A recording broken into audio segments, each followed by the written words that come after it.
श्रीगोंदा तालुक्यातील भिंगणखण या गावामध्ये भिंगण खालसा या गावामध्ये आमच्या आदिवासी भिल्ल बांधवन एक भाऊसाहेब गायकवाड म्हणून एक मुलगा आहे. त्याचा ट्रॅक्टर खाली दुर्दैवी काल मृत्यू झाला आणि त्याच्यासाठी वंचित बहुजन आघाडीचे आमचे राज्याचे प्रवक्ते अरुणाबा जाधव, मी अनिल जाधव आणि माझ्यासोबत असणारे सहकारी असतील, या ताई असतील आणि इथले माझे आदिवासी बांधव यांना आज आम्ही या ठिकाणी भेट दिली आणि अक्षरशः फार वाईट परिस्थिती आहे या ठिकाणी. या आमच्या आदिवासी बांधवांना इथं स्वतःचे वावरात मी घरं बघितली, हे सगळे कोपे आहेत, परंतु शासनाने या ठिकाणी ज्याला जर ग्रामपंचायतीमध्ये विचारलं की या ठिकाणी घरकुल का दिले जात नाही तर ते म्हणतात त्यांना नावावर जागा नाही.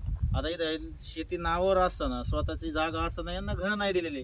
म्हणजे हे जे काय बोगसपणा चालू आहे शासनाचा बी आणि विशेषतः इथली ग्रामपंचायत असेल, सरपंच असेल, यांनी या गोष्टी लक्षात घेतल्या पाहिजेत. या ठिकाणी एवढी मोठी घटना घडलेली आहे. या घटनेच्या माध्यमातून गावकरी असतील, तिथं सरपंचाने भेट देणं गरजेचं आहे. कोणाच्या ट्रॅक्टरखाली अपघात झाला तो सुद्धा या ठिकाणी आलेला नाही आणि गुन्हा वगैरे कार्यकर्त्यांनी इथं दाखल केलेला आहे, त्यांचं मी अभिनंदन करतो. आणि मुद्दाम होऊन या ठिकाणी आम्ही या ठिकाणी या कुटुंबाला भेट द्यायला आलो, सांत्वन करायला आलो. या ठिकाणी त्यांना प्रकल्प कार्यालयाकडून मदत देण्याची सुद्धा आम्ही सगळ्या कार्यकर्त्यांनी त्यांना आश्वासन दिलेलं आहे. त्यांच्यासोबत आम्ही सर्वजण त्यांना मदत मिळेपर्यंत या ठिकाणी त्यांच्या कुटुंबापर्यंत आम्ही सगळेजण राहू असं या ठिकाणी त्यांच्या कुटुंबाला मी आश्वासन देतो आणि त्यांच्या दुःखात या ठिकाणी आम्ही सगळेजण सहभागी आहोत. धन्यवाद.